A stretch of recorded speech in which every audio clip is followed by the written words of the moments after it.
Gente, vamos conversar agora sobre um assunto muito bacana. José Eduardo Leonel, que é juiz federal, ele vai trazer para a gente um assunto muito bacana, o altruísmo, através do seu livro, Escravos da Insensatez, Crônicas da História dos Heróis. Muito boa noite, seja bem-vindo ao nosso Tribuna Independente, obrigado, viu? Muito obrigado. E obrigado aqui por ter trazido o seu livro, aqui é lançamento, né? Já foi lançado, na verdade. Já foi lançado? Tá esgotando a edição. Vou mostrar aqui para as pessoas, Crônicas, Escravos da Insensatez, Crônicas da História dos Heróis. Conta um pouquinho para a gente da ideia do seu livro. Olha a ideia, Fábio. Eu gostei muito do jeito como você começou a falar sobre altruísmo, né? A ideia parte daí. O altruísmo não é uma coisa isolada. O Joseph Campbell costumava dizer que o agir altruísta, somado com a religião e a arte, eram as três penúltimas verdades. Olha a só. última verdade é a sagrada, aquela que nós só podemos sentir, mas não podemos explicar. Tá. Então, o altruísmo tem uma importância muito maior do que se pode imaginar. O conto são dos heróis, porque os heróis exercem o altruísmo num grau máximo. Eles sacrificam a vida, muitas vezes, a reputação, outras coisas muito valiosas. Mas nós podemos chamar, sim, o heroísmo de um altruísmo extremo. E, ao reverso, podemos dizer que aquela pessoa que cata um pedaço de lixo na rua, que ajuda uma senhora a atravessar a rua, ele pratica-se um pequeno ato heróico, vamos chamar assim, que é o altruísmo. São a mesma coisa, é o olhar para o outro, é o transcender num olhar para si próprio. E o que se vê hoje é muita gente fazendo cálculo, é uma expressão da moda, né? Cálculo de custo-benefício. Custo-benefício. Custo-benefício com coisas que não poderiam ser objeto de custo-benefício. Como honra, tratar bem pai e mãe, cuidar dos mais fracos, enfim. O altruísmo é isto. O conteúdo do altruísmo é muito maior do que as pessoas imaginam e foi baseado nisso que eu resolvi, além, lógico, das histórias que minha avó contava, que são a base do livro, né? Entendi. Agora, o altruísmo é também um termo que combina com palavras como generosidade, né, bondade, solidariedade. Como que a gente pode definir, nos dias de hoje, uma pessoa altruísta, além desses itens que você falou? Por exemplo, aqueles... nós vimos, você falou de atos heróicos, nós vimos aquela situação dos meninos do time de futebol, né, que foi resgatado por aquela equipe toda de salvação. Todos ali são heróis e altruístas? São heróis e altruístas. É o heroísmo em grau máximo, tanto que um deles morreu. Né? O primeiro deles, né? O perigo era tão grande, tão real, que, infelizmente, há uma prova disso. Um deles morreu, sem dúvida. E veja, eu estive observando esse fenômeno, como eu identifiquei muito esse fenômeno com o que eu tento descrever no livro, eu percebi pelo menos pela reportagem, uma reportagem que eu vi um dia numa rede de televisão, que até uma maior coesão social no local. Há um outro espírito graçando ali, um outro espírito de ação. As pessoas estão mais se ajudando do que antes. Essa é uma notícia de primeira mão que eu tive, eu fiquei muito feliz mesmo de saber disso. Isso mostra o quanto o altruísmo, e o heroísmo mais ainda, porque é um altruísmo exacerbado, pode modificar as relações humanas para bem, para o bem. O altruísmo, você perguntou, como dizer, o altruísmo é a transcendência do ego, é sair de si. Eu falo, eu não quero só pensar em mim e olhar só para mim. Quando eu tiver todas as minhas necessidades materiais satisfeitas com a idade, eu vou olhar para dentro de mim e vou encontrar o quê? Eu vou encontrar aquelas ações que são dignas de nota, né? E que nem sempre não precisam ser atitudes heróicas. Poucos têm oportunidade de praticar atitudes heróicas, mas altruístas sim, né? Uma vez, eu estava dando uma palestra sobre direito, não tinha nada a ver. Não é sobre autoajuda, aliás, é um tema até que depois eu falo sobre isso, senão eu emendo. Mas ele terminou a palestra, eu sou um pouco impulsivo. Eu peguei o microfone e falei, olha, eu estou com uma coisa aqui na cabeça. Quem daqui se acha uma boa pessoa? Todo mundo levantou a mão. Olha só. Todo mundo levantou a mão. Aí eu peguei o microfone e falei, olha, eu acho estranho isso, porque tem mais de 200 pessoas aqui. No caminho para cá, né, eu passei pela Avenida Sumaré, tinham várias pessoas passando frio, tinha uma senhora com dificuldade para atravessar a rua. Eu não parei, eu estou com isso no peito até agora. As ruas estavam sujas. Eu não sei, com um tanto de pessoas assim, tão boas, eu achava que a realidade deveria ser diferente. Vejam, eu não estou, falei para eles e repito aqui, eu não estou aqui dizendo que eu sou melhor que eles. Não, muito pelo contrário. Eu sou uma má pessoa, mas eu sei que eu sou. Essa é a diferença. Eu quero melhorar. Eu quero melhorar. E uma mania do brasileiro é achar que ele vai ser melhor porque ele decretou que ele é melhor. Não, eu sou uma boa pessoa e realmente não é maldade, mas a pessoa não percebeu que ela precisa ter uma atitude, vou usar também um termo da moda, proativa. Para fazer o bem. Senão ela não vai ser uma boa pessoa, porque a inércia leva ao mal. Entendi. Agora, no seu livro tem um capítulo chamado Manto Negro, onde você descreve o momento em que o ministro Adalto Lúcio Cardoso manifesta a sua indignada repulsa frente à aprovação do Supremo Tribunal Federal à lei da censura prévia, não é? Que foi editada pelo governo Médici em 71, no auge, inclusive, da ditadura. Como esse capítulo pode se relacionar com a nossa política de hoje? Você vê uma relação? Vejo sim. Veja, em termos de regime político, não, porque nós vivemos numa democracia. Ainda vivemos numa democracia, eu acredito nisso. Agora, a atitude do Adalto Lúcio Cardoso, em termos de repressão, ele votou contra os militares. Tá. Né? E muitos acusam, eu acho engraçado, o brasileiro tem essa mania, né? Eles não adianta ser herói.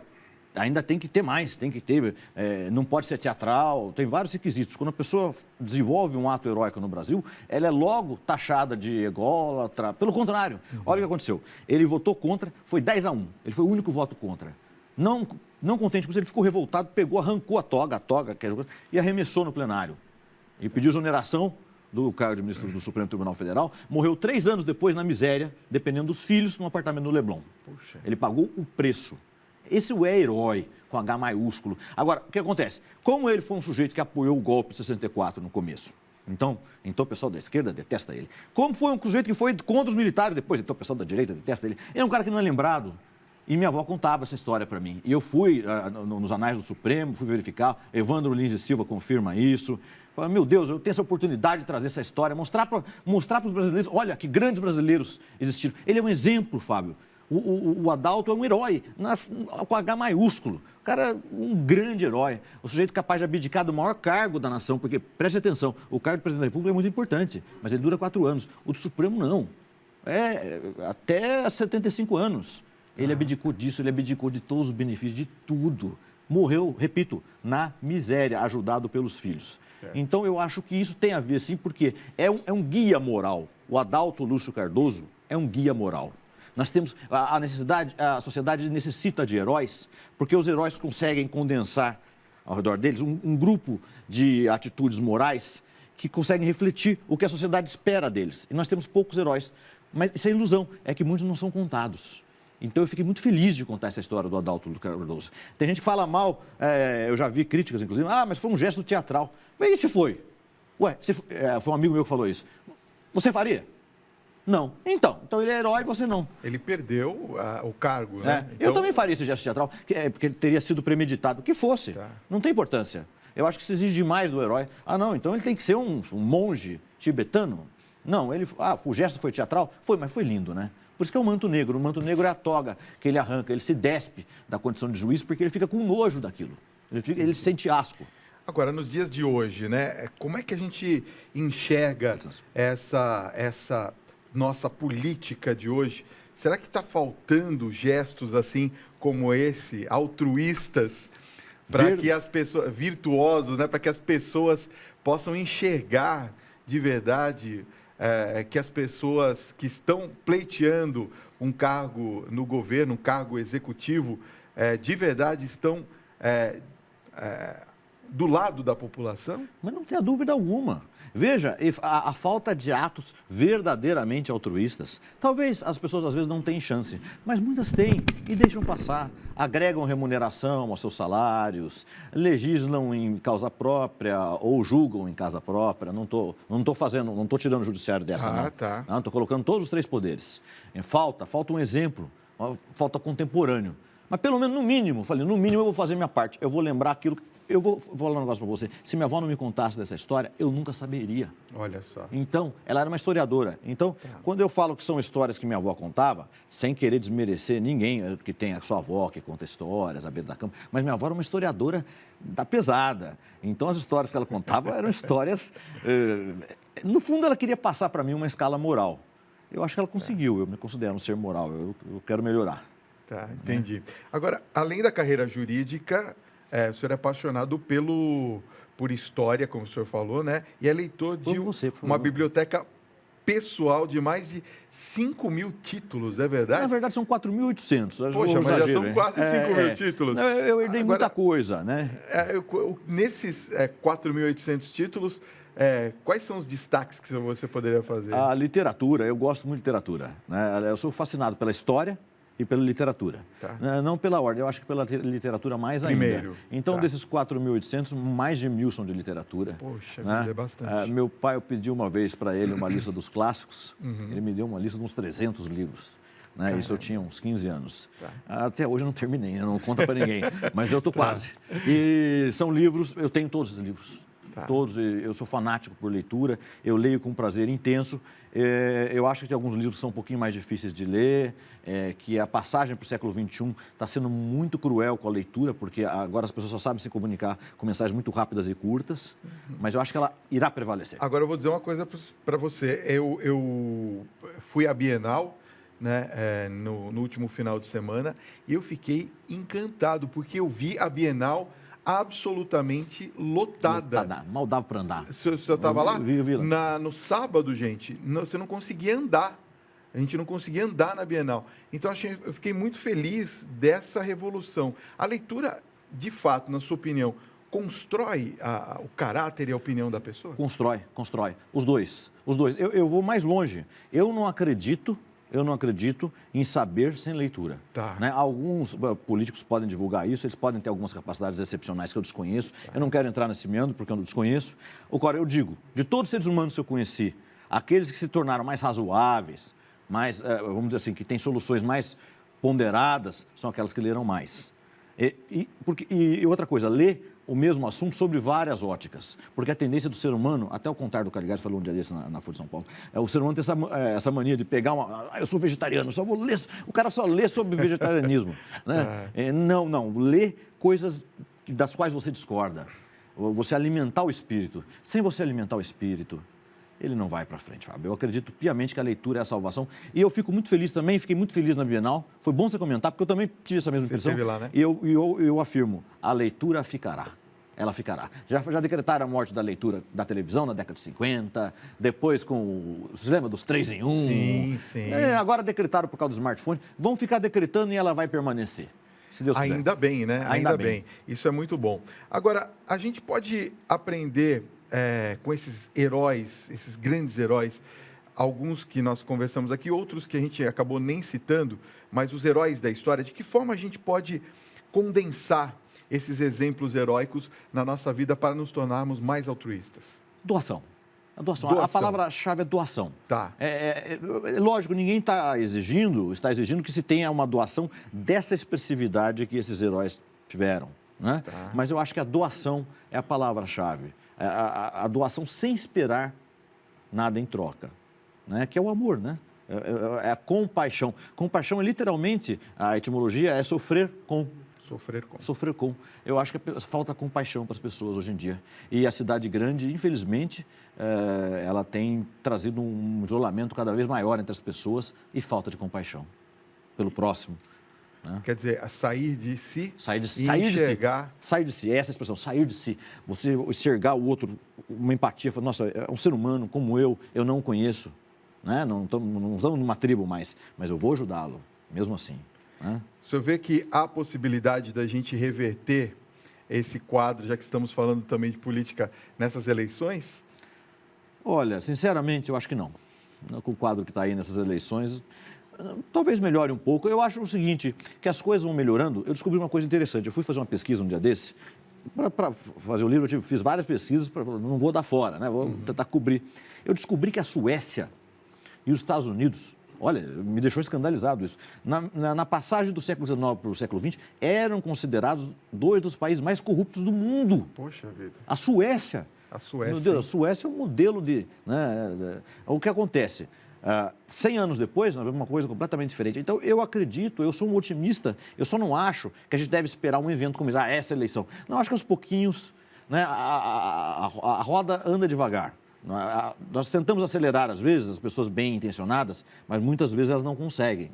mas a roda da história, eu creio que daqui 50, 100 anos, eu acho que nós teremos padrões mais elevados na política, minimamente elevados, né? Porque o que se vê é realmente, o quadro é lastimável, né? É muito difícil, muito né, da gente muito triste. encontrar, né? Muito triste.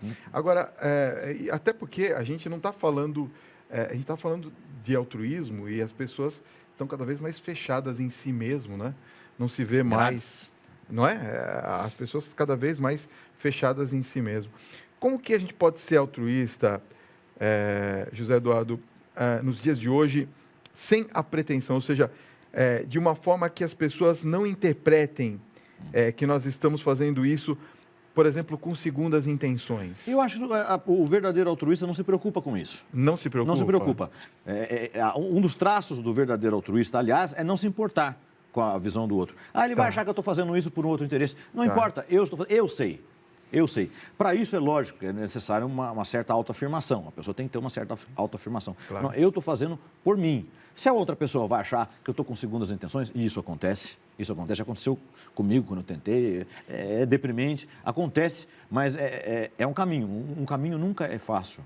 Ele sempre tem um pouco de sofrimento, né? Sempre tem, nem que seja um pouquinho, mas ele tem. Aliás, é difícil ser altruísta, né? É difícil, não é fácil. Não é fácil. A gente está falando aqui, mas não é fácil. É um aprendizado diário.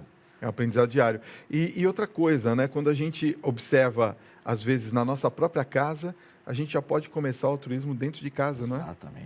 Exatamente. Quando você percebe, né? Isso acontece principalmente com o homem, né? Nós temos uma vocação por egoísmo, eu digo isso, né? Você está lá na sua poltrona, sem maiores compromissos com as tarefas do lar, enfim, uma situação às vezes cristalizada que realmente pode começar dentro de casa. Você pode constatar a injustiça. A injustiça cheira mal. Quem é justo, quem se sente mal numa situação dessa. Eu acredito nisso. Eu acredito que as pessoas vão começar a compreender e começar a sentir esse fedor, abre aspas. Isso aqui está injusto, está desencaixado. Não é, a pessoa não pode ficar aqui, nós temos que modificar isso. Eu acredito. Pode demorar, mas vai acontecer. Esse é o caminho de quem quer ser altruísta. Quem ser altruísta. Tá certo. Olha, quero passar os contatos aqui para quem quiser o livro. É editora Prismas.com.br. Lá no site pode comprar o livro? Pode comprar o livro. Tá, e tem o Facebook José Eduardo Leonel para você que quiser também adquirir o livro. Pode pedir pelo Facebook? Pode pedir. Olha, e acha nas livrarias está esgotado no momento. Está esgotado. Mas eu tô lá com a editora já providenciando uma nova remessa aí. Ok, muito bem. Escravos da Insensatez, Crônicas da História de Heróis. Pode preparar bastante, porque depois da sua apresentação aqui, com certeza, vai ter muitos pedidos lá. Obrigado, José Eduardo. Foi muito bom esse papo nessa noite contigo. Obrigado. Volte outras vezes, viu?